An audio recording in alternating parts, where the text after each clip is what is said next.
You ever think about how a private company could, take over an entire country? It sounds wild, right? Almost like science fiction, but it actually happened. Today, we're going to get into the incredible story of how a British trading corporation, the East India Company, conquered Bengal, which was one of the richest places on earth, and in doing so, laid the groundwork for the entire British Empire in India.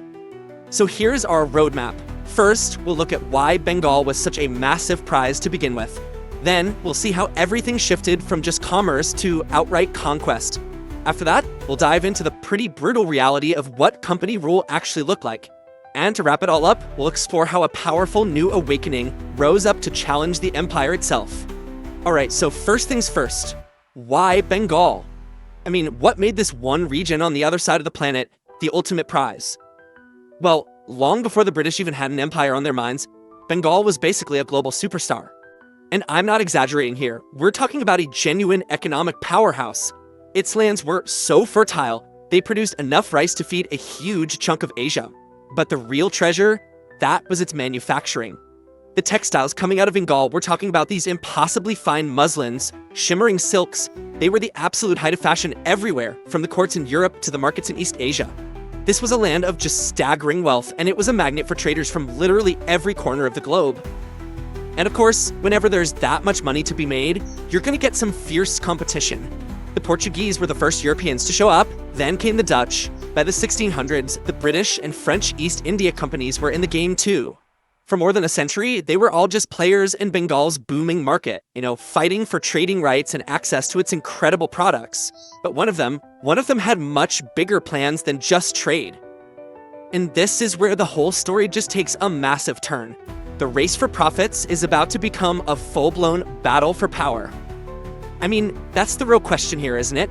How on earth does a corporation with a board of directors meeting in London end up ruling over millions of people?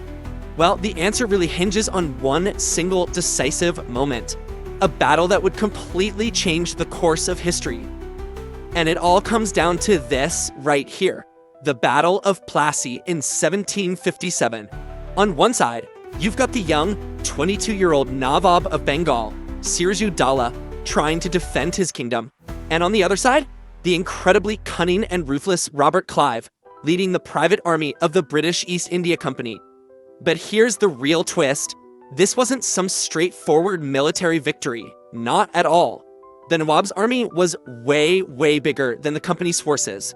The thing is, the battle was basically won before a single shot was fired. Key people in the Nawab's own camp, including his top general, Mir Jafar, had already cut secret deals with Clive.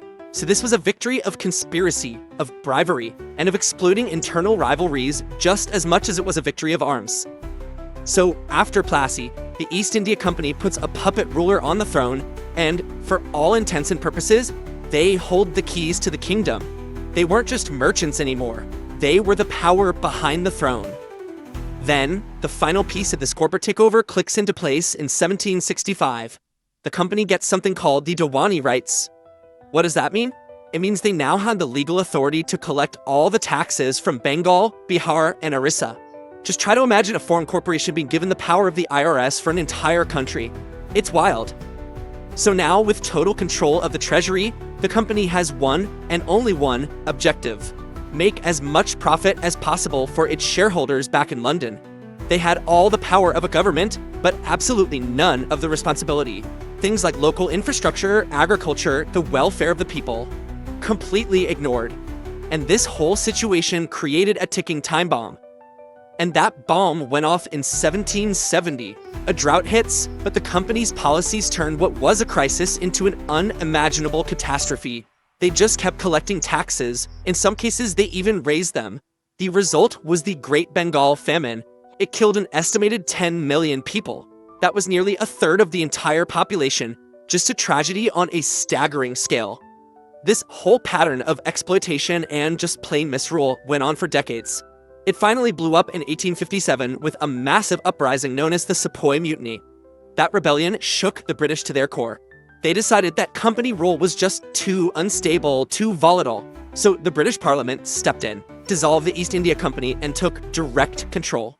And that was the official start of the British Raj. But look, History is never a one-way street. The story of British rule is also the story of Indian resistance. And in Bengal, this resistance took the form of a really profound intellectual and cultural revolution. A whole new generation of thinkers, like the social reformer Raja Ram Mohan Roy, started to emerge. These guys were educated in both Indian and Western traditions, and they began to look critically at their own society. They argued that if India wanted to resist a foreign power, it first needed to reform itself from within, by challenging age-old customs and pushing for modern education. Their logic was pretty powerful. How could a divided, stagnant society ever hope to challenge the most powerful empire on Earth? The fight for freedom, they said, had to start at home. This whole era became known as the Bengal Renaissance. It was a period of intense intellectual fire, where old traditional norms were thrown into this crucible with brand new ideas about reason and science and human rights. It was in this very forge that the idea of a new, modern, and independent India was really being hammered out. And this intellectual awakening directly fed a political one. It's kind of ironic, actually. The English education that the British had introduced to create clerks for their administration, it ended up exposing Indians to radical ideas of liberty, democracy, and self-determination. So when the British decided to partition Bengal in 1905, that was the last straw. The act just ignited mass protests, a powerful movement to boycott all British goods, and even armed revolutionary struggles for complete and total independence. So you see, in the end, the conquest of Bengal, which all started with a company's search for profit, ultimately sowed the seeds of its own destruction. The very institutions, the ideas, the connections the British built to control India, those became the exact tools that Indians used to fight for their freedom. And it really leaves us with a powerful question, doesn't it? Once the spirit of a nation is truly awakened, can any empire, no matter how powerful it is, really hold on forever?